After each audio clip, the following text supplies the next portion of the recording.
BNP সংসদে সংবিধান সংশোধন কমিটি গঠন করেছে 12 সদস্যের। 17 সদস্যের হওয়ার কথা ছিল, 5 সদস্যের নাম চেয়েছিলেন বিরোধী দলীয় জোট থেকে, কিন্তু জামায়াত এনসিপি নাম দেয়নি এবং এই উপলক্ষে ওনারা সংসদ থেকে ওয়াকআউট করেছেন। তো সংবিধান সংশোধন কমিটি আর জুলাই সনদ, তো বিরোধী দলীয় জোট ওনারা চান যে গণভোটের রায় পালন করলে জুলাই সনদ বাস্তবায়ন করা, সংবিধান সংশোধন করলে হবে না, সংবিধান সংস্কার। সো বেসিক্যালি সংবিধান সংস্কার মানে হচ্ছে ওনাদের মতে গণভোটের রায় বা জুলাই সনদ বাস্তবায়ন, আর বিএনপি চায় সংবিধান সংশোধন করতে। এটা হচ্ছে মেইন ইস্যু। তো সেই জন্য ওনারা নাম দিতে চাচ্ছেন না।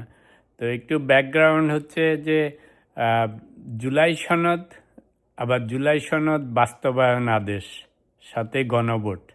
তো অর্থাৎ জুলাই সনদ বানিয়েছিল ডক্টর ইউনূস সরকাররা, সাথে জামায়াত এনসিপিরাও ছিল। তারপরে এটাকে বাস্তবায়নের জন্য একটা আদেশ দিয়েছে, তারপরে সেটার উপর একটা গণভোট করেছে। তো জুলাই সনদে 48টা জিনিসের উপর সংস্কারের কথা বলেছেন ওনারা। তো সেগুলির উপর গণভোট হয়েছে। কোশ্চেন ছিল হ্যাঁ অথবা না। ইন্টারেস্টিং হচ্ছে, আপনাকে যদি আমি 48টা জিনিসের উপর হ্যাঁ বা না বলতে বলি এক শব্দে, এটা কি সম্ভব? সম্ভব না। কোনো মানুষের পক্ষে 48টা জিনিসের সাথে একসাথে হ্যাঁ বলা বা একসাথে না বলা এটা কখনো হয় না। তো গণভোটটা সবসময় সাধারণত হয় একটা জিনিসের উপর, একটা টপিক, একটা কোয়েশ্চেন, ইয়েস অর নো। আপনি যদি খিচুড়ি বানিয়ে 48টা জিনিস দিয়ে বলেন, কোনো একটা মানুষকে বলেন হ্যাঁ বলে বা না বলেন, এটা একদমই অসম্ভব একটা ব্যাপার। কোনো মানুষের পক্ষেই এত কিছুকে হ্যাঁ বলা সম্ভব না বা না বলা সম্ভব না। তো পয়েন্টটা হচ্ছে যে সেই সময় ইউনূস গভর্নমেন্টরা বলে না, কি জানি, অতি সন্ন্যাসীতে গাজন নষ্ট। তো বেশি খেতে চাইলে অতি লোভে তাঁতি নষ্ট। 48টা জিনিস দিয়ে তারপরে মানুষকে গিলানোর চেষ্টা করেছে। তো সেটা মানুষ তো বুঝে না বুঝে হ্যাঁ ভোট দিয়েছে। তা এখন তো আর জয়যুক্ত হয়েছে, কিন্তু এখন বিএনপি বলে আমরা ইলেকশন পাওয়ার জন্য তখন সব কিছুতে রাজি হয়েছি। তো ধরেন ওরা পরে ইলেকশনে 2/3 মেজরিটিতে জিতেছে, তার মানে 2/3 মানুষ এটা তখনও পছন্দ করে নাই, এখনও করে না। আওয়ামী লীগের তো বাদই দিলাম, ওনারা তো নিশ্চয়ই এটার পক্ষে যাওয়ার কোনো কারণই নেই। তো যদি মেজরিটি পিপল এটা পছন্দ না করে আগে বা পরে, তাহলে চায় কারা?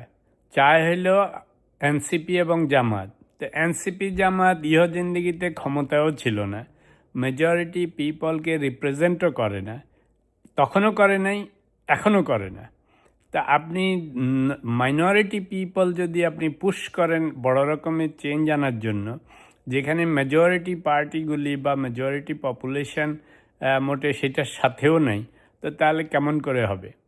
তার থেকেও বড় কথা হচ্ছে যে সংবিধান আপনি সংশোধন করেন বা সংস্কার করেন, সেটা কাদের জন্য? বেশিরভাগ হচ্ছে রাজনৈতিক দলগুলির জন্য।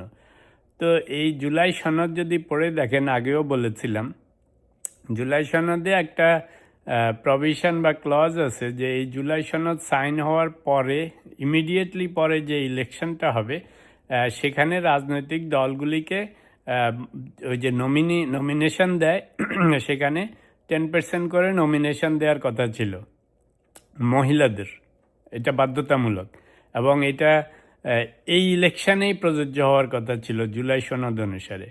কি আশ্চর্যের ব্যাপার দেখেন, বিএনপি, অন্যান্য জোটেরা, ইভেন এনসিপি কিছু দিয়েছে, জামাত একটা মহিলাকেও নমিনেশন দেয়নি, 10% তো দূরের কথা। তো তাতে কি হলো, যে যেই জুলাই সনদের জন্য আপনাদের জান যায়, যে সংবিধান সংস্কারের জন্য জান যায়, সেই জিনিসটা করার 1-2 মাসের মধ্যে যখন ইলেকশন হলো, একটা মহিলাকেও আপনি নমিনি বানালেন না, নমিনেশন দিলেন না। তো কি পালন করবেন? এই যে এখন যে ওয়াকআউট করতেছেন, জুলাই সনদ চান, এটা চান, ওটা চান, কিছু তো মানেন না। তো না মানলে সংস্কার করে লাভটা কি? চিন্তা করে দেখেন, সেই সময়ে ওই জুলাই সনদে বলা আছে যে এইটা সাইন হওয়ার পরে পরে যে ইলেকশন হবে সেই ইলেকশনে মহিলাদের এরকম নমিনেশন দিতে হবে। একটা মানুষকেও দেয়নি, একটা মহিলাকেও দেয়নি। এখন জুলাই সনদ না হলে ওনাদের জান যায়। যাই হোক, পয়েন্ট হচ্ছে যে যে সেই সময়ে যে জুলাই সনদ বানানো হয়েছিল, জুলাই বাস্তবায়ন আদেশ দেওয়া হয়েছিল, গণভোটের আয়োজন করা হয়েছিল, এই সবগুলি হচ্ছে তুগলকি কাণ্ড। কোনো কিছুতেই ঠিকমতো মেজরিটি পার্টির পার্টিসিপেশন ছিল না। এখন তো সালাউদ্দিন আহমেদরা বলেনি, ওনারা যদি ওনারা রাজি হইতেন মনে প্রাণে, তাহলে তো এখন আর এই কথা বলতেন না যে ইলেকশনের জন্য রাজি হয়েছি। তার মানে ওনারা ওটা রাজি হননি।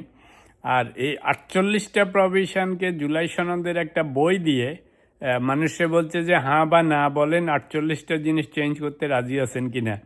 আপনি বুকে হাত দিয়ে বলেন কয়টা জিনিস আপনি জানেন? কেউ জানে না, পণ্ডিত ব্যক্তিরাও কেউ জানে না। তো বেচারাদেরকে ধরাই দিছে হ্যাঁ না না বলতে, একটা হ্যাঁ ভোট জয়যুক্ত হয়েছে, বুঝে না বুঝে দিয়েছে, দোষের কিছু না। এত জিনিস আপনাকেই বসায় যদি এখন আমি 48টা কোশ্চেন বলি, বলে যে হ্যাঁ বলবেন না না বলবেন, আপনি জীবন দিলে বলতে পারবেন যে ভাই আপনার এত কোশ্চেনের মধ্যে সবগুলি হ্যাঁ কেমন করে বলবো? It's not possible. তো এই পাগলামিটা কেন যে তখন ইউনূস সরকাররা, এত পণ্ডিত ব্যক্তিরা দেশ বিদেশ থেকে উড়ে এসে এরকম একটা কোশ্চেন দিলেন। তো যাই হোক, তো সেই জন্য ওই যে স্বরাষ্ট্রমন্ত্রীও মাঝে মাঝে এই কথা বলেন, কথা তো সত্য। এখন যেটা করা উচিত ছিল বিরোধী দলের, সংবিধান সংশোধন কমিটি যখন করছে তো সেটার মধ্যে পার্টিসিপেট করেন। ওরা কি কি জিনিসকে সংবিধান সংশোধন করতে চায়, আপনারা অ্যাগ্রি করলে সেগুলি পাশ করেন, এসে ক্রেডিট নেন। যেগুলি ওরা করতে চায় না আপনারা প্রপোজ করেন, সেগুলি না করলে মাঝে মাঝে মাঠে ময়দানে এসে তো বলতে পারতেন যে এটা করতে বলেছিলাম, বিএনপি করতে চায় না। খালি এখন সংবিধান সংশোধন কমিটিতেও যোগ দিলেন না। তো মাঠে যদি যুদ্ধের সময় আপনি সৈন্য সামন্ত নিয়ে পালিয়ে যান, যুদ্ধ করবেন কেমন করে? সংবিধান সংশোধন কমিটিতেও জয়েন করলেন না। তারপরে এখন বিএনপি একটা একটা করে পাশ করবে, যাই পাশ করবে এসে ক্রেডিট নিবে, এই যে দেখেন তত্ত্বাবধায়ক সরকার দিলাম, এখানে চেঞ্জ করলাম, ওখানে চেঞ্জ করলাম, সব ক্রেডিট নিবে। আর আপনারা খালি ওয়ার্কআউটই করবেন, তো লাভ কি? জুলাই সনদ 100% কখনোই বাংলাদেশের জন্য ভালো হবে না, কারণ এর মধ্যে অনেক প্রভিশন আছে যেগুলি একদমই ভালো না। ওই যে আজকে বলেছিলাম একটা ভিডিওতে যে নারী সদস্যদের রিজার্ভ সিটের ওনাদের সাথে ইলেক্টেড যে সমস্ত এমপি তাদের সাথে তহবিল নিয়ে, ক্ষমতা নিয়ে নানা রকম টুকটাক দ্বন্দ্ব হবেই। তো আপনি আপার হাউস একটা খুলে আবার 200 লোককে নিয়ে আসবেন, তারপরে মহিলাদের রিজার্ভ সিট 50 থেকে 100 করবেন। তো এই সমস্ত লোকদেরকে যে সিলেক্টেড করে নিয়ে আসবেন, এরা কি করবে? এরাও তো বিভিন্ন জায়গায় যে ইলেক্টেড অফিসিয়ালদের সাথে, এমপিদের সাথে গোলমাল হবে না? একই জায়গায় 2-3 জন করে যে কি হবে? বাংলাদেশের দরকার আছে 500-600 এই এমপি ইলেক্টেড সিলেক্টেড মিলে, দরকার নেই। কিন্তু আপনারা সবই চান। আপনারা কেন চান? কারণ আপনারা কখনো ক্ষমতায় ছিলেন না, আপনারা কখনো দেশ চালান নাই। জামাত বলেন, এনসিপি বলেন, আপনারা হচ্ছেন নূতন। তো এখন এই নূতনদের, আপনারা যারা ক্ষমতায় ছিলেন না, দেশ চালান নাই, বাজেট প্রণয়ন করেন নাই, আপনাদের সেই অভিজ্ঞতাও নেই দেশে কি হচ্ছে। তো এখন হঠাৎ করে এসছেন, এখন এসে সবই চান, সব একবারে হবে না।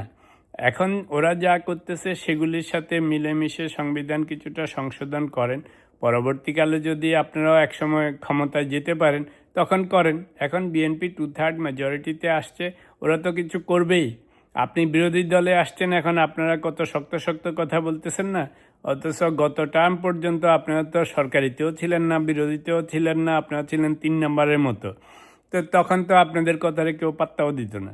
তো এখন একটু উন্নতি হয়েছে, এখন সংসদে বিরোধী দল হয়েছেন। যদি কোনো সময় ভাগ্যে ঘটে সরকারি দলে যাবেন, তখন এরকম বিএনপির মতো পাকনা মেলে তখন যেটা যেটা করতে ইচ্ছা করে করবেন। গণতন্ত্র মানবেন কিন্তু মেজরিটি দলকে মানবেন না, গণতন্ত্র মানবেন কিন্তু সরকারকে সাহায্য করবেন না, সরকারের কথা শুনবেন না, তা তো হবে না। আপনি যখন ক্ষমতায় যাবেন তখন আপনার যে সমস্ত জিনিস করতে ইচ্ছা করে সেগুলি করবেন। এখন বিএনপি ক্ষমতায় গেছে, এখন তাদেরকে করতে দেন। যেখানে যেখানে আপনাদের পার্টিসিপেশন চায় সেখানে হেল্প করেন, কারণ ওদের 2/3 মেজরিটি। আপনি গেলেও ওরা আইন পাশ করবে, না গেলেও আইন পাশ হবে, আপনারা তো আটকে রাখতে পারবেন না। সেই জন্য বেস্ট হবে এখন যে আপনাদের জন্য 5টা সিট খালি রেখেছে, এটাতে ঢুকে পড়েন আল্লাহর নাম করে করে যেটা যেটা ওরা পাস করে, যেগুলি কমন, সেগুলি করে এসে দুই দলে হাসি খুশি মুখে সংবাদ সম্মেলনে বলবেন, ক্রেডিট নেবেন। আর যেগুলি করবে না, আপনাদের ইচ্ছা ওদের ইচ্ছা নাই, সেগুলি নিয়ে তো এসে অন্তত ক্রিটিসাইজ করতে পারবেন। এটাই হবে আপনাদের জন্য বেস্ট পলিসি।